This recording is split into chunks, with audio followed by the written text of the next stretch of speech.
personalization of podcast is filled with pitfalls, including a well-deserved reputation of being creepy. But the true benefits of personalized podcasting have nothing to do with making ads better. Hello and welcome to another Podcast Pontifications with me, Evo Terra.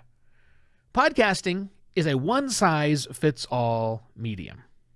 We, the podcaster, you, the podcaster, create once, publish once, and it's distributed everywhere. So, C-O-P-O-D, capode? Yeah. But is that one-size-fits-all approach that you and I have been taking to podcasting really the best listener experience?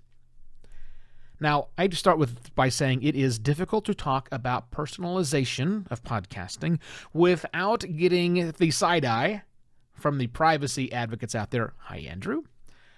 But that's only really because personalization has been a cover for so long of just privacy invading tactics that really just give you better ad targeting that can make the platforms more money. I understand why people who are privacy advocates look at personalization askance because, we've not done a fantastic job in lots of things. We've done some absolutely terrible things in the past, all under the name of personalization and making more relevant content when it's really not been that way. But better ads isn't really what humans want out of the deal. That's not what when I want something that is personalized for me, it's for me. What matter what's personalized for you, the person giving the content to me. But we're humans, we want personalization, but because it's personalization, we want different things. What I want from personalization is different than what you want from personalization. And we each and every one of us want to reap the benefits of personalization. I heard a great story recently that stuck in my head, which is why I want to talk about this today. There's an Englishman. It's not a joke, by the way. The story came from an Englishman, and as an Englishman, he has a favorite pub, and he's well known in that favorite pub. And here's his story of personalization. For him, personalization is when he can walk into the pub, the bartender makes eye contact with him, and immediately the bartender begins pouring that Englishman's favorite pint. That is the perfect customer experience in his mind.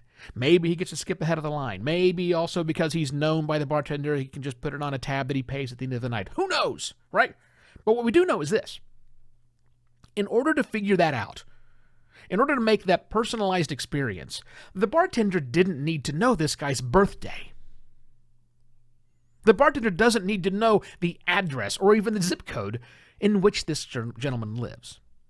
He just needed a certain amount of data, just the right amount of data, in this case, beer preference, to deliver in his mind, the patron's mind, the perfect customer experience that is highly personalized.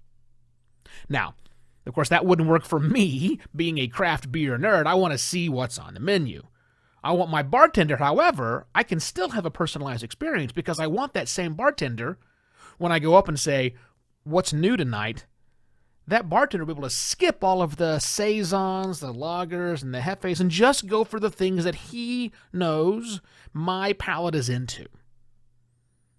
Of course, everything's there if I want to explore it. I'm not talking about limiting my choices. I'm just talking about getting a personalized experience that is likely what I want because I have given some data to said bartender to make that personalized experience. They know my palate. All right, enough talking about beer, Evo. What does this have to do with the podcast listening experience? How do we make a more personalized podcast experience? But more importantly, what might listeners want from a more personalized listening experience rather than the one-size-fits-all approach we give them today? Well, let's see.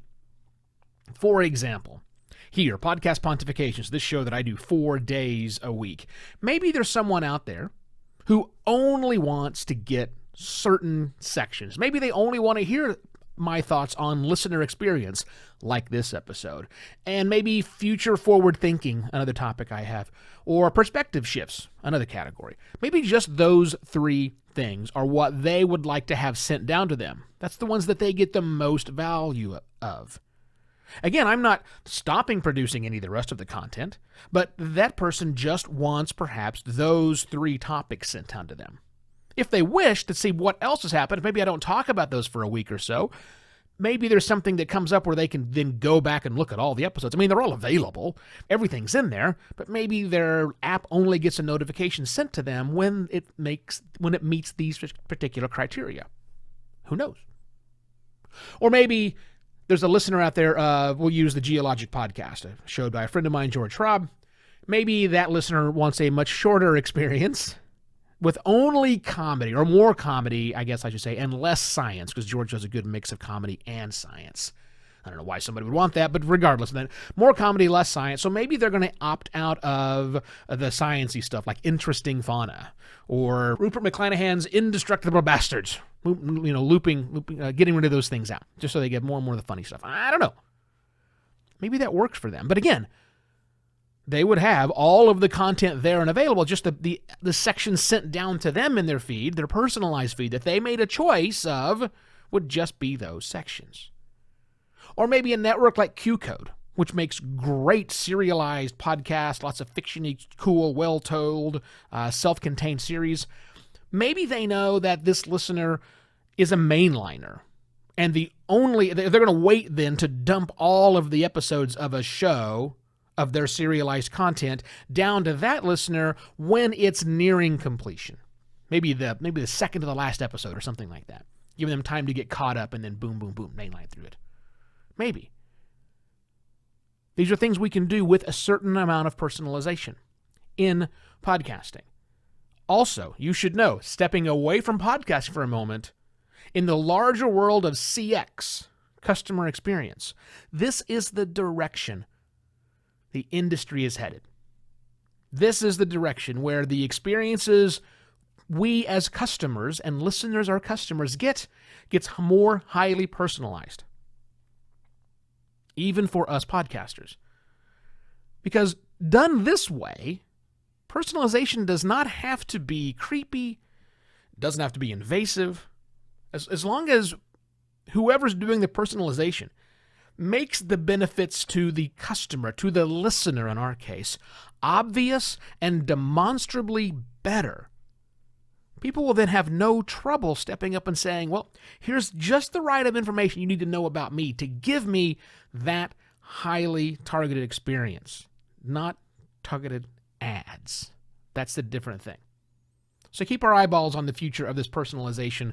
I think we podcasters are in a unique situation to take advantage of it where not a lot of other broadcast-style media can. So this is something that's worth thinking about. How would you modify your content? What do you think that your listeners might want from a personalized experience from you? I encourage you, as I often do, to share the content here with your other podcasting buddies and see what thoughts they have, to see what collectively you can come up with, how you and your peer group might rise up to these coming wave of personalization in a very non-creepy and all-benefiting listener way. And if you got any value out of this whatsoever, please go to buymeacoffee.com/evoterra and, well, buy me a virtual coffee. That's always nice. That's it. I shall be back tomorrow with yet another podcast, Pontifications. Cheers.